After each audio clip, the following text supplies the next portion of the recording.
great, this great rapper, and I'm like, hey man, can I get a picture? Oh yeah, sure. Even though they, sometimes they shy away from that, they knew he wasn't paparazzi. He goes, they know I'm not paparazzi, and they know I'm a shooter, and they know, and then I'm shooting film, so they're like, oh hey, what's up? You know what I mean? What are you shooting with? And those are the kind of stories that I would be interested in hearing. Is about where how they got to that point. I don't want to know about how they got the photography, because I hear that, how did you get into photography? I constantly hear that, and it's like, oh God. And I'm sure they're tired of the same question. And when I say, and believe me, that I find that as uninteresting as what you're saying. I don't want to find out how he got in photography. I want to find out how he got to the point he's at in photography. Yeah. Yeah, that's what I want to know. I don't want to hear how he was 6 years old and just realized that he loved the look of things, because that's why I got into it. That's why 90% of all of us get into it. Yeah. I want to hear how he made the jump from being me to him. Yeah. Yeah, I agree with that. I want to, yeah, okay. So we're kind of on the same page then, because that's what I want to know. But here's another thing we talk about this a lot. How do you get your models to look comfortable in a picture? Yeah. Because we talked about, we both downloaded that posing thing. Yeah. And these are important things that I want to know. Yeah. Yeah, I agree with that. Because when I'm shooting my family, and one of them asks me, how do you want us to pose? And I don't know, just do whatever. And they go, no, you can't do that. You can't do that. And I'm like, that's something I never thought about. All I thought about was at the camera.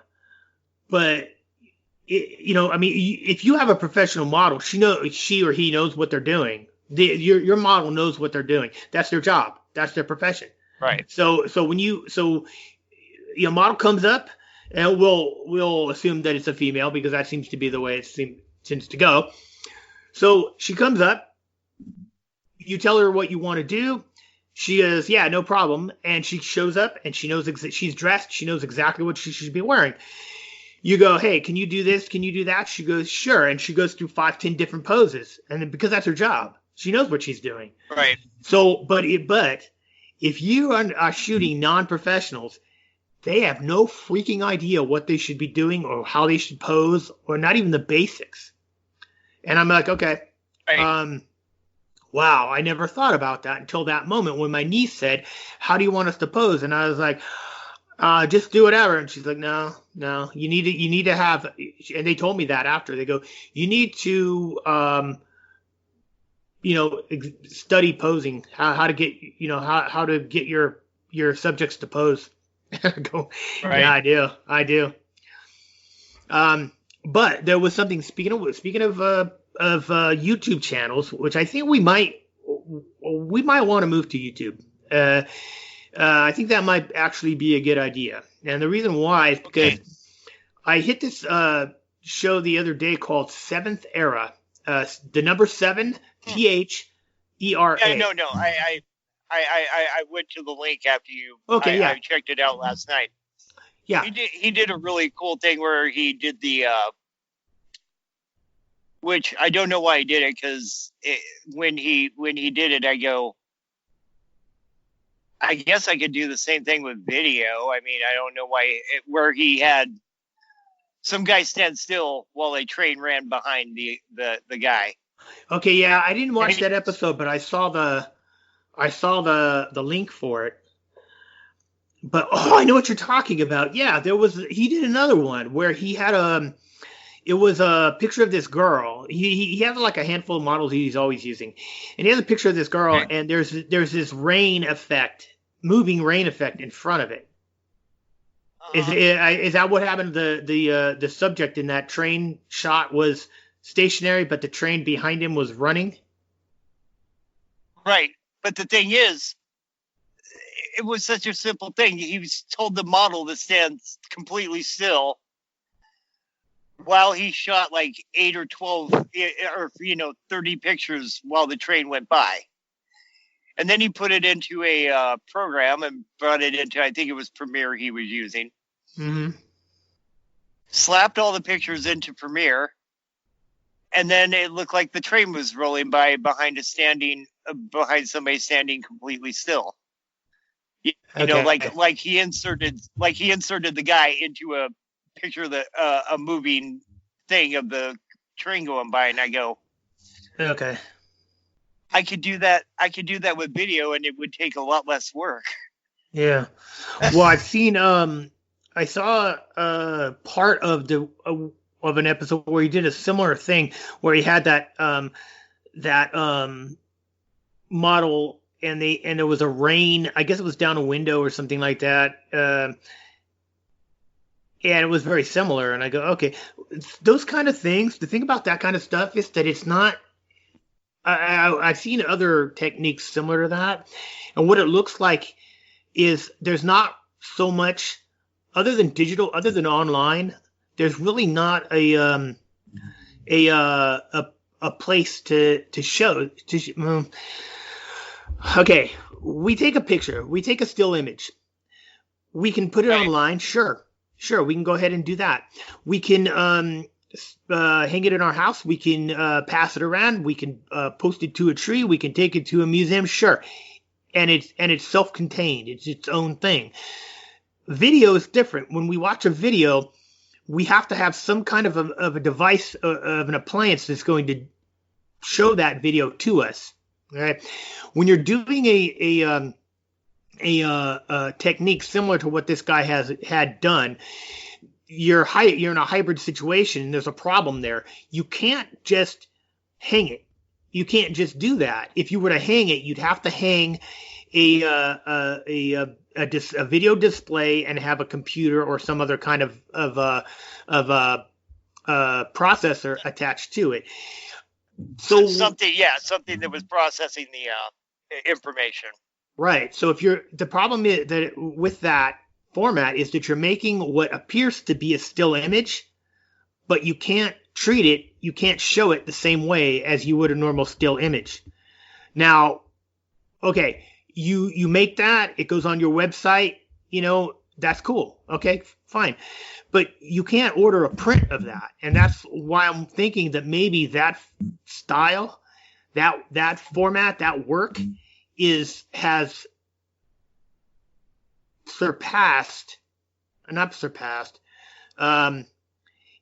it has come around before there's actually a venue to show it. And maybe even before there's a technology to show it. So what's happening is they make these great images, but there's only one place to see it, and that's online. So I've seen that, and I think it's interesting, but to look at. But the problem is that right now there doesn't seem to be, other than online or a web page, there doesn't seem to really be a venue to look at that in.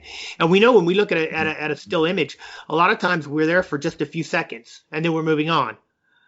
So what are you going to do? Right. You're going to create these hybrid images, and then you're going to have some kind of page or website somewhere where you can show them.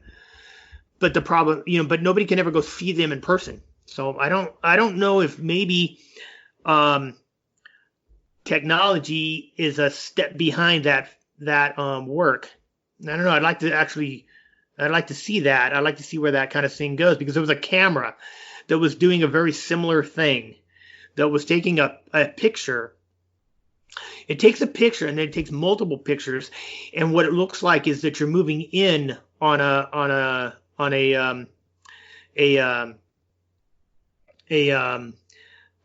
image. It actually will set the focal point on whatever you want. Like, for instance, there's a person standing there, you set the focal point on their face, and yet it will zoom to wherever you want, but the focal point is still their face. Problem is the only way to play that back is online. So that's the only venue that you can show that work, which may or may not be fine. And in the future, that may be it. There may not be any museums, or in the future, an installation, instead of just printing off a bunch of pictures and framing them and then hanging them a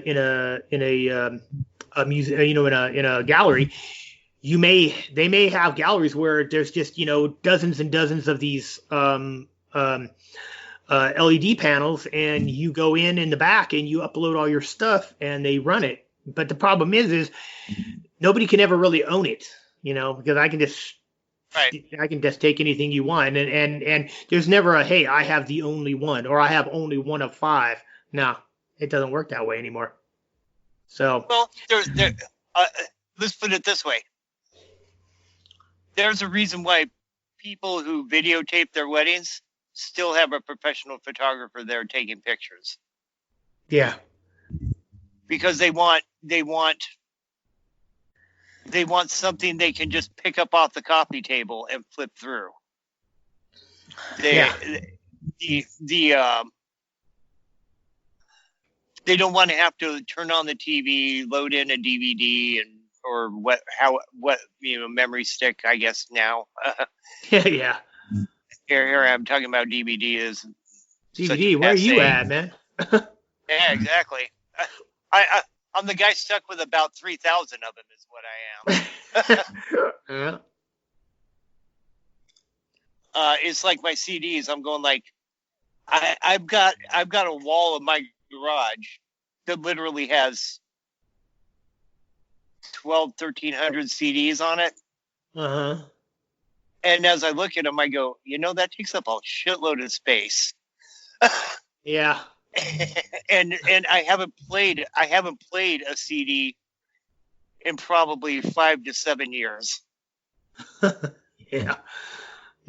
I had a bunch of CDs sitting in my garage. I sold them all at a yard sale because I realized that I didn't use them. I didn't listen to them. It was pointless. There's a lot of nostalgia there, and that's fine. But I think the only thing that I would buy is vinyl.